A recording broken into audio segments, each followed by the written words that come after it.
નમસ્કાર, હું છું પૂજા નિષાદ અને ગુજરાતની વાતમાં આપનું સ્વાગત છે. શરૂઆત મુખ્ય વિશેષ સમાચારો પર. ગુજરાતમાં 72,740 મણ સરકારી અનાજને આવ્યા પગ.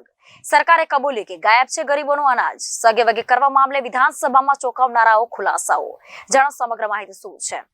આપવી હોય તો આખા ગુજરાતમાં દારૂની છૂટ આપો. ગિફ્ટ સિટીમાં જ શું કામ? જાણો શું છે સમગ્ર માહિતી. છોટાઉદેપુરમાં શિક્ષક ભરતી માત્ર સરકારી ચોપડા પૂરતી. વિદ્યાર્થીઓ શિક્ષણથી છે વંચિત. જાણો શું છે સમગ્ર માહિતી. પહેલા રિચાર્જ પછી વીજળીનો વપરાશ. ડિજિટલની જગ્યાએ લાગશે સ્માર્ટ મીટર. જાણો શું છે સમગ્ર માહિતી. ત્યારે ચર્ચા કરીશું. ચણા, ચોકલેટ, ઘી, દૂધ હોય કે ફાસ્ટ ફૂડ, ભેળસેળનું હબ બન્યું રાજકોટ. 5 આંખ ઉઘાડતી ઘટનાઓ. જાણો સમગ્ર માહિતી વિસ્તારથી.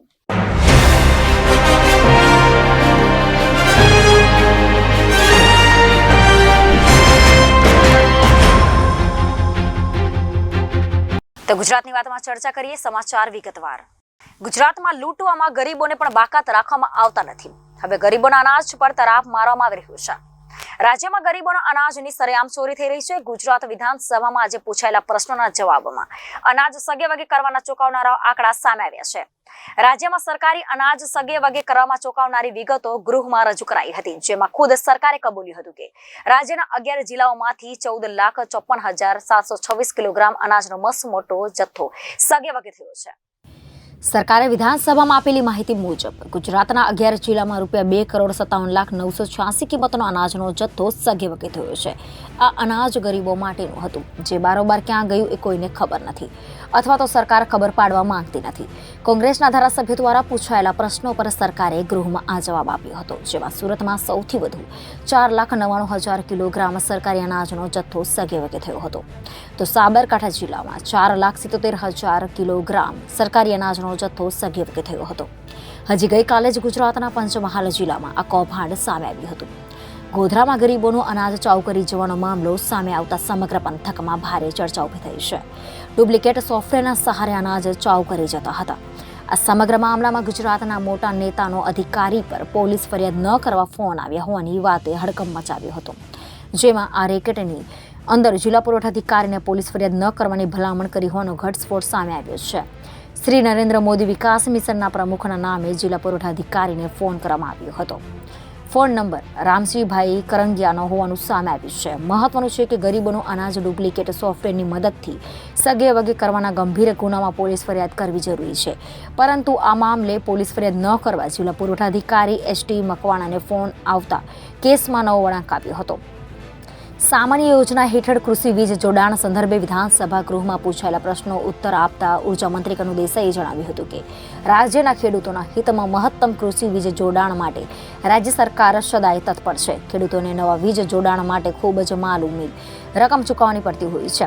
અન્ય તમામ ખર્ચો રાજ્ય સરકાર દ્વારા ચૂકવવામાં આવે છે. રાજ્ય સરકાર દ્વારા અમલી બનાવેલી વીજ જોડાણ સંકલન તમામ વિવિધ યોજનાઓની મંત્રીઓએ ગૃહમાં વિગતવાર માહિતી પૂરી પાડી હતી. જો તમે પણ વધારે પડતો હેડફોન કે પછી હેન્ડસ્ફ્રીનો ઉપયોગ કરતા હોવ છો તો સાવધાન થઈ જજો, કારણ કે તેનો વધારે પડતો ઉપયોગ કરવાથી કાનના બહેરાશ પણ આવી શકે છે. ગુજરાતના યુવાનોમાં એક કાને બહેરાશ ધરાવતા કેસમાં છેલ્લા કેટલાક વર્ષથી ચિંતાજનક વધારો જોવા મળી રહ્યો છે. હેડફોન, હેન્ડસ્ફ્રીના વધારે પડતા વોલ્યુમ સાથે ઉપયોગથી પણ બહેરાશની સમસ્યામાં ચિંતાજનક ઉછાળો જોવા મળી રહ્યો છે. જાણો સમગ્ર રિપોર્ટ શું છે. બ્રિટનના ડોક્ટરો દ્વારા કરવામાં આવેલા સંશોધનમાં પણ સામે આવ્યું હતું કે કોવિડ બાદ સાંભળવાની સમસ્યા ધરાવતા દર્દીઓમાં વધારો થઈ રહ્યો છે. આવી જ સ્થિતિ ભારતમાં પણ છે. ડોક્ટરોના મતે ખૂબ જ ગંભીર કોવિડ હોય તેમને થ્રોમ્બોસિસ થાય છે, જે ધીરે ધીરે શરીરના કોઈ પણ અવયવમાં પહોંચીને ત્યાં રક્ત પ્રવાહની કામગીરી અટકાવી શકે છે, જેના કારણે પણ એક ભાગની શ્રવણ શક્તિ ક્ષીણ પડી હોવાના કેસ જોવા મળી રહ્યા છે. આ ઉપરાંત અદ્યતન જીવનશૈલી પણ એક કાને બહેરાશ લાવવામાં મહત્વની ભૂમિકા ભજવે છે. થોડા વર્ષ અગાઉ એક કાને બહેરાશ આવી ગઈ હોય તેવા 6 મહિને માંડ એક દર્દી આવતા હતા, પરંતુ હવે મહિને 15 થી 20 દર્દી આવી રહ્યા છે, અને તેમાંથી મોટા ભાગના યુવાનો છે. એક કાને બહેરાશ આવવા માટે કોવિડ ઉપરાંત વર્ક ફ્રોમ હોમથી હેડફોનનો વધારે ઉપયોગ, હેન્ડસ્ફ્રીથી ભારે વોલ્યુમ સાથે મૂવી જોવું, મ્યુઝિક સાંભળવું જેવી બાબતનો સમાવેશ થાય છે. એક કાને બહેરાશ આવી ગઈ છે તેવી ઘણાને ખૂબ જ મોડેથી ખ્યાલ આવે છે કે તેમને એક કાને બહેરાશ આવી છે. આ ઉપરાંત બહેરાશ આવી ગઈ છે તેવી લોકો મજાક ઉડાવશે તેવા સંચોકથી પણ અનેક લોકો સમયસર સારવાર માટે આવતા નથી. જેમ આંખ નબળી પડે તો ચશ્મા પહેરીએ છીએ, તેમજ શ્રવણ શક્તિ નબળી પડે અને તેને લઈને સંકોચ રાખવો જોઈએ નહીં. દરેક વ્યક્તિએ હેન્ડસ્ફ્રીમાં વધારે વોલ્યુમનો ઉપયોગ ટાળવો જોઈએ. તેનાથી શ્રવણ શક્તિને નુકસાન પહોંચે છે. શ્રવણ શક્તિ નબળી પડવાથી ઘણા લોકોને વાહન ચલાવતી વખતે કોઈ પાછળથી હોર્ન વગાડતું હોય તો તે પણ સંભળાતું નથી, જેના કારણે તેના અકસ્માતનું પણ જોખમ રહે છે. કોઈ પણ વ્યક્તિને ઓછું સંભળાઈ રહ્યું હોય તેમ લાગે તો તરત જ કાનના ડોક્ટરની આવી સલાહ લેવી હિતાવત છે. ગિફ્ટ સિટીની દારૂ છૂટનો મામલો હવે ગુજરાત હાઈકોર્ટમાં પહોંચ્યો છે. ગીર સોમનાથના સામાજિક કાર્યકર્તાએ PIL દાખલ કરીને દારૂ છૂટને રદ કરવાની માંગ કરી છે. ગાંધીનગરની ગિફ્ટ સિટી દારૂ છૂટનો મામલો ગુજરાત હાઈકોર્ટમાં પહોંચ્યો છે. ગીર સોમનાથના સામાજિક કાર્યકર ઇરફાન ભંગાણીએ ગુજરાત હાઈકોર્ટમાં જાહેર હિતની અરજી કરીને દારૂ છૂટનો ગુજરાત સરકારનો 22 ડિસેમ્બર 2023નો પરિપત્ર રદ કરવાની માંગ કરી છે. રાજ્ય સરકારે 22 ડિસેમ્બર 2023ના રોજ પરિપત્ર જાહેર કરીને ગિફ્ટ સિટીમાં કર્મચારીઓને ત્યાં આવતા આમંત્રિત મહેમાનો માટે દારૂની છૂટ જાહેર કરી હતી. ઇરફાન ભંગાણીએ તેમની અરજીમાં કહ્યું કે દારૂબંધી હોવા છતાં પણ ગુજરાતમાંથી અવારનવાર દારૂ ઝડપાતો હોય છે. જે રાજ્યોમાં દારૂની છૂટ છે ત્યાં મહિલાઓ પણ સૌથી વધુ અત્યાચારો થતા હોય છે. ધનવાનોના લાભાર્થી ગિફ્ટ સિટીમાં દારૂની છૂટ આપવામાં આવી છે. જો સરકાર દારૂ પર પ્રતિબંધ હટાવવા માંગતી હોય તો આદિજાતિ વિસ્તારમાં તેની ફેક્ટરી નાખે, જેથી કરીને ગરીબ આદિજાતિના લોકોને પણ તેની આવક થાય. આ પરિપત્ર ફક્ત પૈસાદાર માણસો માટે જાહેર કરાયો છે. ગિફ્ટ સિટીમાં 500 કરોડની પ્રોપર્ટીની ડીલ થઈ ચૂકી છે, તેમજ 108 કરોડની મેમ્બરશીપ રજીસ્ટર થઈ ચૂકી છે. સરકાર ફક્ત ગિફ્ટ સિટીમાં દારૂની છૂટ આપીને મોનોપોલી ઊભી કરી રહી છે. જો સરકારે ખરેખર છૂટ આપી હોય તો સમગ્ર રાજ્યમાંથી દારૂબંધી દૂર કરે. ઇરફાન ભંગાણીનું કહેવું છે કે છૂટ બાદ ગિફ્ટ સિટીમાં દારૂ દૂધની જેમ વેચાશે. સામાન્ય માણસ ગિફ્ટ સિટીમાં પ્રોપર્ટી ખરીદી શકવા કે ત્યાં જઈને દારૂ પીવા સક્ષમ નથી. આથી અરજદારે હાઈકોર્ટમાં અરજી કરીને સરકારને નિર્દેશ આપવા માંગ કરી છે, જેથી સરકાર ગિફ્ટ સિટીને લઈને બહાર પાડેલું જાહેરનામું પરત લે. ઇરફાન ભંગાણી સરકાર સમક્ષ પણ રજૂઆત કરી ચૂક્યા છે કે ગિફ્ટ સિટીની દારૂ છૂટ આપી ખેંચવી જોઈએ. અરજદારે પોતાની અરજીમાં વધુ જણાવ્યું હતું કે મહાત્મા ગાંધીના ગુજરાતમાં દારૂ પર પ્રતિબંધ છે, તેમ છતાંય દારૂ પકડાય છે. દારૂને લઈને કેસમાં પણ અનેકો લોકોએ જીવ ગુમાવ્યો છે. સરકારે ગિફ્ટ સિટીને લઈને પરિપત્ર જાહેર કરીને ત્યાંની પ્રોપર્ટીના ભાવ વધારવા માટેનું કામ કર્યું છે. અરજદારે પોતાની અરજીમાં ગુજરાતમાં બનેલા લઠ્ઠાકાંડનો પણ ઉલ્લેખ કર્યો છે, જેમાં અનેક મહિલાઓ વિધવા થઈ હોવાનું નોંધ્યું છે. અરજદારનું કહેવું છે કે ગિફ્ટ સિટીમાં દારૂ હવે દૂધની જેમ વેચાશે. જો સરકારે ખરેખર છૂટ આપી હોય તો સમગ્ર રાજ્યમાંથી દારૂબંધી દૂર કરવી જોઈએ. ઉલ્લેખનીય છે કે 22 ડિસેમ્બર 2023ના દિવસે રાજ્ય સરકારે એક પરિપત્ર બહાર પાડીને ગાંધીનગર સ્થિત ગિફ્ટ સિટીમાં દારૂબંધીનો નિયમ હળવો કરીને ત્યાં કામ કરતા કર્મચારીઓને, વિઝિટર્સને ત્યાં બેસીને દારૂ પીવાની છૂટ આપી હતી. તેમને માટે લીકર પરમિશન પણ બહાર પાડવામાં આવી રહ્યું છે. છોટાઉદેપુર જિલ્લામાં 283 શાળાઓ એક શિક્ષકથી ચાલી રહી છે, તો 48 શાળાઓમાં તો શૂન્ય શિક્ષક છે. તો કેવી રીતે ભણશે ગુજરાત અને કેવી રીતે આગળ વધશે ગુજરાત, તેવા સવાલો ઊભા થઈ રહ્યા છે. છોટાઉદેપુર જિલ્લા પંચાયત હસ્તકની 1250 સરકારી પ્રાથમિક શાળાઓ આવેલી છે, જેમાં હાલ પ્રાપ્ત આંકડાને આધાર માનીએ તો મંજૂર મહેકમ પ્રમાણે 4706 શિક્ષકોની જરૂર છે. તેની સામે 3861 જેટલા શિક્ષકો અને 215 જેટલા જ્ઞાન સહાયકો કામ કરી રહ્યા છે. હાલ આ આંકડાને જ આધારે માનીએ તો 630 શિક્ષકોની જિલ્લામાં ઘટ વર્તાઈ રહી છે તેમ કહેવાય. જો કે તંત્ર દ્વારા 2 તબક્કામાં થયેલા જ્ઞાન સહાયકોની ભરતી પણ કરવામાં આવી છે. તેમ છતાં હાલ જિલ્લાની 283 શાળાઓ એવી છે કે જ્યાં એક શિક્ષકથી ચાલે છે, તો બીજી તરફ 48 શાળાઓ એવી છે કે જ્યાં શૂન્ય શિક્ષક છે. જો કે જિલ્લા પ્રાથમિક શિક્ષણ અધિકારીની કચેરી દ્વારા નજીકની શાળાઓમાંથી વૈકલ્પિક અને હંગામી વ્યવસ્થાના ભાગરૂપે નજીકની અન્ય શાળામાં થી શિક્ષકો ફાળવી દેવાના આદેશો થતા શાળાઓ તો બંધ થઈ નથી, પરંતુ જે શાળાઓમાંથી શિક્ષક ફાળવવામાં આવ્યા છે તે મૂળ શાળાના બાળકોના શિક્ષણની જવાબદારી અન્ય શિક્ષકોને સોંપતા પ્રત્યક્ષ કે પરોક્ષ રીતે બાળકોને આપવામાં આવતા શિક્ષણ પર ગંભીર અને સ્વાભાવિક રીતે અસર વર્તાઈ રહી છે, જેને લઈને વાલીઓ ચિંતા જતાવી રહ્યા છે. તંત્ર દ્વારા જ્ઞાન સહાયકોની ભરતી માટે 2 તબક્કામાં પ્રક્રિયા કરવામાં આવી રહી છે, પરંતુ એ ભરતી માત્ર SOE શાળાઓ માટે કરવામાં આવી રહી છે. છોટાઉદેપુર જિલ્લાએ નબળા શિક્ષણને લઈને છેલ્લા ઘણા વર્ષોથી પંકાતો આવ્યો છે. હાલ ઊભી થયેલી શિક્ષકોની ઘટ તેમાં સૂર પૂરતી સાબિત થઈ રહી છે. મોરવા હડફની ખાબડા 1 અને ખાબડા 4 આંગણવાડી તદ્દન જર્જરિત હાલતમાં ફેરવાઈ જતા બાળકોના વાલીઓ ચિંતિત બન્યા છે. છેલ્લા કેટલાક વર્ષથી આંગણવાડીમાં છતના પોપડા ખરી રહ્યા છે અને ચોમાસામાં પાણી ટપકી રહ્યું છે. બાળકોને ભયની ઓથારમાંથી મુક્ત કરાવવા હાલ આંગણવાડી સેવિકા પોતાના મકાનમાં ભાડા વગર ઉપયોગ લેવામાં આવી રહી છે, તો આંગણવાડી 4ના બાળકો જર્જરિત આંગણવાડીમાં બેસીને ભણી રહ્યા છે. વિકાસની વાતો કરતી સરકાર જાગે અને આંગણવાડીનું મકાન નવીન બનાવે તેવી ઉગ્ર માંગ ઉઠી છે. જોકે આંગણવાડીના એકના બાળકો હાલ આંગણવાડી સેવિકાના મકાનમાં બેસી અભ્યાસ સહિતનું કાર્ય કરી રહ્યા છે, તો બીજી તરફ આંગણવાડીના 4 બાળકો જર્જરિત મકાનમાં બેસીને અભ્યાસ સહિતનું કાર્ય કરી રહ્યા છે. સરકારના મહિલા અને બાળ વિકાસ વિભાગ દ્વારા બાળકો અને મહિલાઓની ચિંતા કરી તેઓ માટે સુવિધા પૂરી પાડવા આંગણવાડી કેન્દ્ર શરૂ કરવામાં આવે છે. આંગણવાડી કેન્દ્ર ખાતે બાળકોનો પાયાનું શિક્ષણ આપવા સાથે પોષણક્ષમ આહાર અને રસીકરણ જેવી પ્રવૃત્તિઓ કરવામાં આવે છે. આ ઉપરાંત પ્રસૂતા મહિલા ધાત્રી મમતાઓને મમતા દિવસે જરૂરી સલાહ અને સુવિધાઓ આપવામાં આવે છે. જો કે સરકાર દ્વારા શુભ આશયથી આંગણવાડી કેન્દ્ર શરૂ કરવામાં આવે અને જેના નિર્માણ માટે લાખો રૂપિયા ખર્ચ કરવામાં આવે તો છે, પરંતુ કેટલાક સ્થળોએ સ્થિતિ કંઈક અલગ જ જોવા મળે છે. મોરવા હડફ તાલુકાના અંતરિયાળ વિસ્તારમાં આવેલા ખાબડા ગામમાં બાળકોને ઘર આંગણે પાયાનું શિક્ષણ મળે એવા હેતુસર ખાબડા 1 અને ખાબડા 4 આંગણવાડી બનાવવામાં આવી હતી.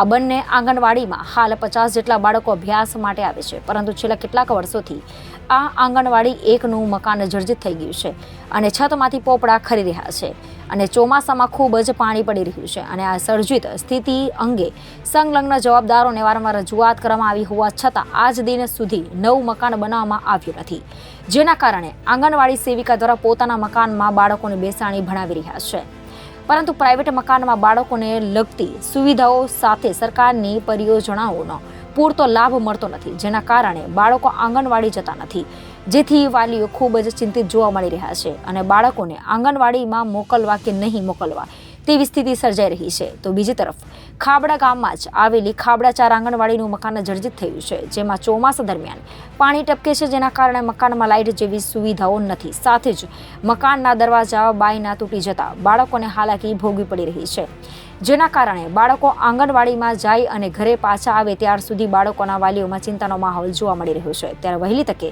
આંગણવાડીનું નવીન મકાન બનાવી આપવામાં આવે તેવી ઉગ્ર માંગ વાલીઓ દ્વારા ઉઠી છે. પંચમહાલ જિલ્લામાં ICDS વિભાગ દ્વારા સંચાલિત 2000 આંગણવાડીમાં 1,40,000 ઉપરાંત બાળકો પૌષ્ટિક આહાર સાથે પાયાનું શિક્ષણ લઈ રહ્યા છે. ત્યારે 2000 આંગણવાડી પૈકી 174 આંગણવાડી કેન્દ્ર પાસે પોતાનું મકાન નહીં હોવાના કારણે પ્રતિ માસ 5 લાખ ઉપરાંત ભાડું હાલ સરકાર ભરી રહી છે. જિલ્લાની 2000 આંગણવાડીમાંથી 1819 આંગણવાડી પાસે પોતાના મકાનો છે, તો 7 આંગણવાડી અન્ય સરકારી મકાનો ચલાવવા ફરજ પડી રહી છે. ભાડાના મકાનમાં ચાલતી આંગણવાડી પૈકી 110 આંગણવાડી કેન્દ્ર સરકારની અલગ અલગ યોજનામાં મંજૂર કરવામાં આવી રહી છે અને 64 આંગણવાડી કેન્દ્ર બાકી છે. જો કે એમાંથી કેટલીક આંગણવાડી કેન્દ્રમાં જમીનના પ્રશ્નને લઈને કામગીરી ટલ્લે ચડી રહી છે. ગોધરા શહેરની વાત કરવામાં આવે તો ગોધરા નગરપાલિકા વિસ્તારમાં કુલ 104 આંગણવાડી કેન્દ્રો છે, જેમાંથી હાલ 50 આંગણવાડી કેન્દ્ર આંગણવાડીના પોતાના મકાન ધરાવે છે. ત્યારે આ તમામ બાબતો વચ્ચે ભાડાના મકાનમાં ચાલતી આંગણવાડી અને જર્જરિત મકાનોમાં ચાલતી આંગણવાડીના બાળકો અને સંચાલકોને પોતાના મકાન નહીં હોવાથી પારવાર મુશ્કેલી વેઠવી પડી રહી છે. ગુજરાતમાંથી એમ જ પ્રેમ લગ્નના વખતે સાક્ષી તરીકે વર કન્યાના માતા પિતાની સહી ફરજિયાત હોવાનું માંગ થઈ રહી છે. માતા પિતાની પરવાનગી વિના થતા લગ્નો કરુણાકાંતિમાં પરિણમે છે. રાજ્યમાં સહેમતી વિના થતા લગ્નના કારણે ક્રાઇમ વધે છે. લવ મેરેજ રજીસ્ટ્રેશન માટેના કાયદામાં ફેરફાર કરવાની પણ જરૂર હોવાનો મામલો વિધાનસભા સુધી પહોંચ્યો છે. ગુજરાતના સુખી સંપન્ન પાટીદાર સમાજે પણ આ મામલો સરકાર સામે ઉઠાવ્યો છે. માતા પિતાની સહીનો કાયદો આવવાથી સામાજિક રીતે ફાયદો થશે. આ તમામ બાબતોમાં એ સામે આવ્યું છે કે ગુજરાતમાં હત્યાનું મુખ્ય કારણો સૌથી પ્રથમ કારણ પ્રેમ પ્રકરણ છે. વેલેન્ટાઇન્સ ડેની ઉજવણી ગઈકાલે જ થઈ હતી. છોકરા અને છોકરીઓ એકબીજાના પ્રેમમાં પડી ભાગીને લવ મેરેજ કરી લેતા તેવું ફેશન બની ગયું છે. મા બાપની સંમતિ વિના થતા આ લગ્ન આખરે હત્યામાં પરિણમે છે. ગુજરાતમાંથી જ છેલ્લા 10 વર્ષમાં 1446 વ્યક્તિની પ્રેમ પ્રકરણના કારણે હત્યા થઈ હોવાનું સામે આવ્યું છે. 2017ના રિપોર્ટ મુજબ ગુજરાતમાં પ્રેમ પ્રકરણમાં સૌથી વધુ 156 હત્યા થઈ છે. છેલ્લા 10 વર્ષમાં પ્રેમ પ્રકરણના કારણે સૌથી વધુ 179 હત્યા વર્ષ 2021માં થઈ હતી. વર્ષ 2022ની વાત કરવામાં આવે તો ગુજરાતમાં પ્રેમ પ્રકરણના કારણે 134ની હત્યા થઈ છે. પ્રેમ પ્રકરણના કારણે વર્ષ 2022માં સૌથી વધુ હત્યા ઉત્તર પ્રદેશમાં 253 થઈ હતી, બિહારમાં 171, મધ્યપ્રદેશમાં 146, મહારાષ્ટ્રમાં 143 અને ગુજરાતમાં આ રાજ્યોમાં 5મા સ્થાને રહ્યું છે. સમગ્ર દેશમાંથી એક વર્ષમાં 1401 વ્યક્તિની પ્રેમ પ્રકરણના કારણે હત્યા થઈ હતી. અમદાવાદમાંથી છેલ્લા 5 વર્ષમાં પ્રેમ પ્રકરણના કારણે 40 વ્યક્તિની હત્યા થઈ હતી, જેમાં 2020માં 6, 2021માં 11 અને 2022માં 8 હત્યાનો સમાવેશ થાય છે. બીજી તરફ સુરતમાંથી ગત વર્ષે 5 વ્યક્તિની પ્રેમ પ્રકરણના કારણે હત્યા થઈ હતી. મારી નહીં તો કોઈ નહીં. પણ આ સિવાય લવ મેરેજથી નારાજ પરિવારો પણ પોતાનો ગુસ્સો દીકરી કે તેના પ્રેમી પર કાઢે છે. ગુજરાતમાં ઘણા સમયથી એકતરફી પ્રેમના કિસ્સાઓ પણ વધ્યા છે, જેમાં છોકરીઓની હત્યાઓ થઈ રહી છે. ઘણીવાર આડા સંબંધોનો અંજામ પણ હત્યા સુધી પહોંચે છે. પહેલા અંગત અદાવતનો અને જમીનનો ઝઘડાઓમાં હત્યાઓ થતી હતી. હાલમાં સૌથી મોખરે એ પ્રેમ પ્રકરણ છે. એટલે જ ગુજરાતમાં લવ મેરેજ પહેલા મા બાપની સંમતિ માટે મંજૂરી માંગવાનો કાયદો ઘડવાની માંગ થઈ રહી છે. દરેક મા બાપ પોતાના વહાલ સોયા સંતાનોને ગુમાવવા માંગતા નથી. રાજ્યના અંતરિયાળ વિસ્તારમાં એસટી બસો પહોંચતા નથી અને બસો પહોંચતી ન હોવાના કારણે અને લોકોને જોખમી સવારી કરવી પડી રહી છે. ગઈકાલે બનાસકાંઠામાં માલવાહક વાહનના વિદ્યાર્થીઓ ભરીને લઈ જવામાં આવ્યા હતા. તેવી ઘટના સામે આવી હતી. ત્યારે આજે પાટણ જિલ્લામાંથી ખાનગી ટ્રકમાં વિદ્યાર્થીઓને ઘેટા બકરાની માફક ભરીને લઈ જવામાં આવ્યા હતા. 2 દિવસમાં બનેલી આ 2 ઘટનાઓથી સરકારી તંત્ર સામે અનેકો સવાલ ઉભા થઈ રહ્યા છે. સરકારના વિકસિત ગુજરાતના દાવાઓની જાણે આ દ્રશ્યોએ પોલ ખોલી નાખી છે. વિદ્યાર્થીઓને કેવી જોખમી મુસાફરી કરાવવામાં આવે છે તે અહીં સ્પષ્ટ જોઈ શકાય છે. ઘેટા બકરાની જે રીતે વાહનમાં ભર્યા હોય તેનાથી પણ ખરાબ સ્થિતિમાં માલવાહક વાહનમાં વિદ્યાર્થીઓને ભરવામાં આવ્યા છે. બનાસકાંઠાના ભાભર તાલુકાની એક પ્રાથમિક શાળાના 50 બાળકોને પિકઅપ ગાડીમાં ભરીને લાવવામાં આવ્યા હતા. ત્યાં પાટણના મસાલી ગામની શાળાના બાળકોને પણ ખાનગી ટ્રકમાં બહાર લઈ જવામાં આવ્યા હતા. એજ્યુકેશન ટૂરના નામે મિની ટ્રકમાં ભરીને વિદ્યાર્થીઓને ફરવા માટે લઈ જવાયા હતા. બનાસકાંઠા બાદ પાટણમાંથી સામે આવેલી આ ગંભીર ઘટનાના કારણે અનેક સવાલો ઊભા થઈ રહ્યા છે. શાળાના શિક્ષકો વિદ્યાર્થીઓને આ રીતે કોની મંજૂરીથી ટ્રકમાં લઈ ગયા? કોઈ દુર્ઘટના સર્જાઈ હોય તો કોણ જવાબદાર લેતું? શું મસાલી ગામના સંચાલકોને વડોદરાની ઘટનાની જાણ નથી? શું જિલ્લા શિક્ષણ અધિકારી પાસે કોઈ મંજૂરી લેવામાં આવી હતી? જો મંજૂરી નથી લીધી તો કોની જવાબદારીથી આવી જોખમી મુસાફરી કરવામાં આવી હતી? ક્યારેક શાળાના સંચાલકો પોતાની જવાબદારી યોગ્ય રીતે નિભાવશે? આ મામલે અમે શિક્ષણ અધિકારીનો સંપર્ક કર્યો હતો. શિક્ષણ અધિકારીએ કંઈ જવાબ આપ્યો ન હતો. રાજ્યનું પરિવહન મંત્રાલય મોટા દાવા કરે છે કે અમારી એસટી બસ ગુજરાતના તમામ વિસ્તાર સુધી પહોંચે છે. પરંતુ આ દાવાઓને ઉત્તર ગુજરાતમાં 2 દિવસમાં સામે આવેલી 2 ઘટનાઓએ પોકળ કરી નાખ્યા છે. કારણ કે બનાસકાંઠા અને પાટણ જિલ્લાના અંતરિયાળ વિસ્તારમાં એસટી પહોંચતી નથી તે સાબિત થઈ ગયું છે. જો બસ પહોંચતી હોય તો વિદ્યાર્થીઓને આ રીતે માલવાહક વાહનમાં બેસાડવા ન પડતે. સમયસર અને જેટલી જરૂર છે તેટલી બસો આ વિસ્તારમાં આવતી ન હોવાથી વિદ્યાર્થીઓને સાથે લોકોને હાલાકીનો સામનો કરવો પડી રહ્યો છે. એસટીના અભાવે સ્થાનિક લોકો અને વિદ્યાર્થીઓ આવી જોખમી મુસાફરી કરવા મજબૂર છે. ગુજરાતમાં ઘણા અકસ્માતોની ઘટનાઓ સામે આવી રહી છે. તેમાંથી વડોદરાના હરણી બોટ કાંડની ઘટના ક્યારેય ભૂલી શકાય તેમ નથી. તંત્રની ભૂલના કારણે 12 વિદ્યાર્થીઓ અને 2 શિક્ષકો મોતને ભેટ્યા હતા.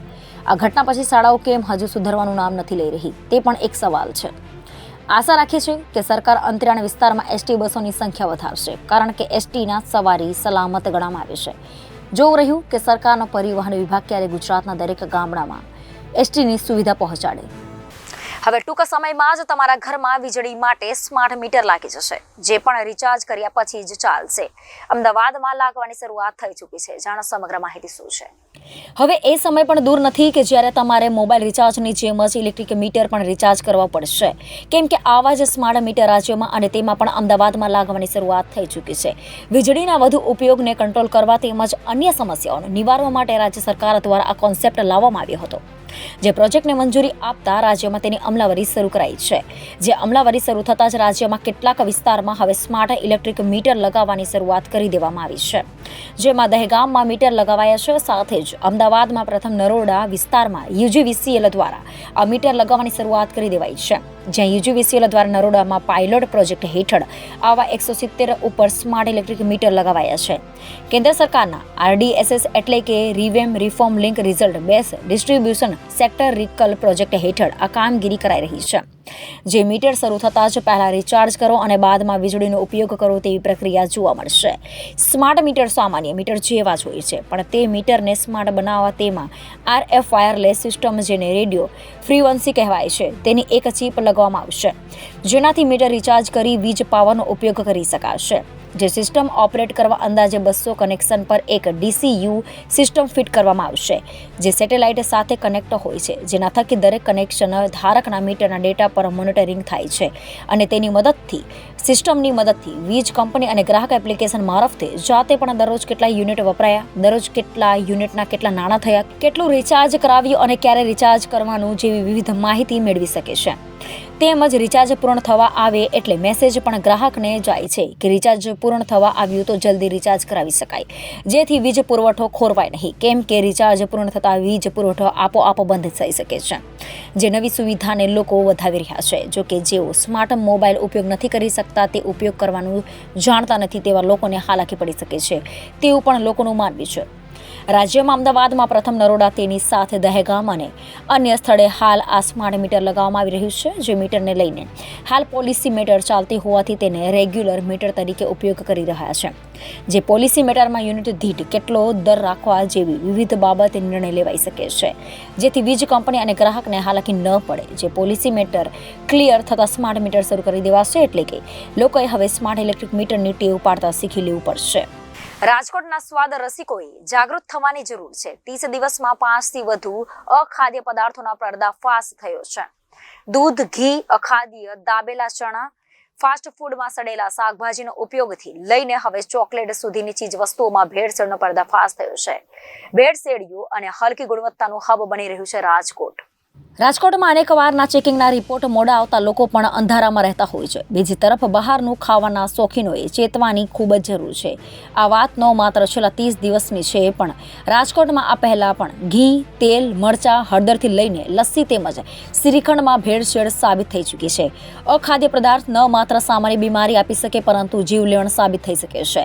રાજકોટના રામનાથપરામાં શંકાસ્પદ ચોકલેટનો જથ્થો જપ્ત કરવામાં આવ્યો છે. તપાસમાં શ્રી લક્ષ્મી સ્ટોરમાંથી 1200 કિલોગ્રામ ચોકલેટ ઝડપાઈ છે.